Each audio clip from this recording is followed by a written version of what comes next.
लाहौर का माहौल 4 अगस्त 1946 की शाम को उम्मीदों से भरा हुआ था। जैसे ही सूरज गुरूब हुआ, शहर पर एक सुनहरी रोशनी फैल गई।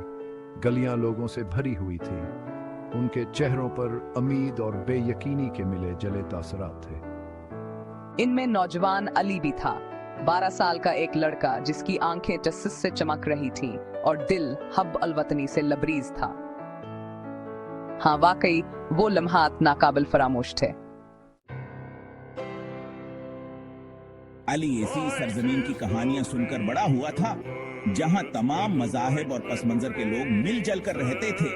एक ऐसी सरजमीन जो दोबारा जन्म लेने वाली थी। इसके वालिद जो एक उस्ताद थे ने इसे इत्तेहाद और हमत की अहमियत सिखाई थी। ये बातें अली के दिल में घर कर गई थी जब वो सब्ज और सफेद रंग का एक छोटा सा झंडा था थामे हुए हुजूम में खड़ा था।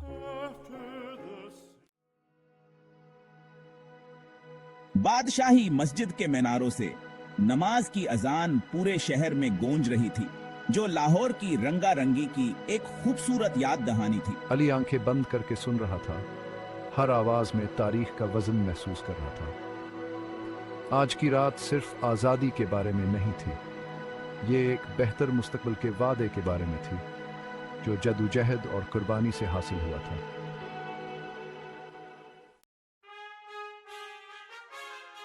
जैसे ही लाहौर पर अंधेरा छा गया, घड़ी ने आधी रात का वक्त बताया। जब पाकिस्तान का सब्ज और सफेद झंडा पहली बार लहराया गया तो हुजूम खुशी से झूम उठा। चांदनी में इसके रंग दमक रहे थे। अली का दिल फख्र से भर गया। वो लम्हा वाकई ख्वाबों का हकीकत बनना था। तकरीबात के दौरान अली ने एक बुजुर्ग आदमी को सड़क के किनारे अकेला खड़ा देखा। उसके आंसू उसके चेहरे पर बह रहे थे। अली तजस्सुस से उसके करीब आया और आहिस्ता से पूछा, बाबा, आप रो क्यों रहे हैं? बुजुर्ग ने गम और खुशी से लबरीज नजरों से अली को देखा। मैं रोता हूं क्योंकि मुझे वो वक्त याद है जब ये सरजमीन एक थी, जब हिंदू, मुसलमान, सिख और ईसाई सब मिलजुल कर रहते थे। इसने जवाब दिया। उसकी आवाज जज्बात से भरी हुई थी। लेकिन मैं उम्मीद के आंसू भी रोता हूं क्योंकि आज की रात एक नए आगाज की निशानदही करती है। एक ऐसी कौम की तामीर का मौका जहां सब बराबर हों, जहां रंगारंगी का जश्न मनाया जाए। अली ने सोच बचार करते हुए सर हिलाया। बुजुर्ग की बातें उसके दिल को छू गईं।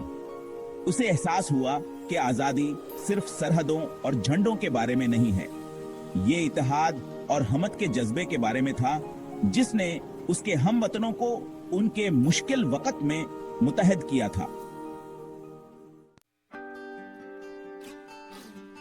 जैसे जैसे रात आगे बढ़ रही थी, मैं अपने घर वालों के साथ घर वापस आ गया। हमारे दिल मुस्तकबल के ख्वाबों से भरे हुए थे। इसके बाद के दिनों और हफ्तों में मैंने लाहौर को अपनी आंखों के सामने बदलते देखा। एक ऐसा शहर जो न सिर्फ एंटों और गारे से बल्कि इसके लोगों के दिलों और जहनों में खुद को दोबारा तामीर कर रहा था। साल गुजर गए और मैं तालीम और समाजी इंसाफ के जज्बे के साथ एक नौजवान बन गया। मैंने अपनी जिंदगी हर तबके बच्चों को पढ़ने के लिए वक्फ कर दी। इनमें रवादारी और हमदर्दी की वो इकदार पैदा किए जिनकी एक्कासी 1931 में इस तारीखी रात में हुई थी। हर 14 अगस्त को जब पाकिस्तान अपना यूम आजादी परेड और आतिशबाजी के साथ मनाता था, मैं खामोशी से इस बुजुर्ग आदमी से मिलने जाता जो इस नाकाबिल फरामोश रात में गम और उम्मीद दोनों के आंसू बहाता था। एक साथ हम इस बात पर गौर करते कि हमारी कौम ने कितनी तरक्की की है और एक ऐसे मुस्तकबिल के लिए अपनी अहद की तजदीद करते जहां अमन और इत्तेहाद का राज हो। मेरे लिए अब 4 अगस्त 1946 तारीख में सिर्फ एक तारीख नहीं थी, बल्कि ये एक लाजवाल याद दहानी थी कि आजादी का जज्बा इन लोगों के दिलों में जिंदा था।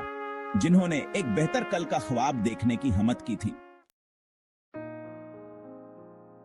मुझे उम्मीद है कि आपको एक नौजवान लड़के की आंखों से नेंटस में पाकिस्तान के यूम आज़ादी की रूह को बयान करने वाली ये कहानी पसंद आई होगी।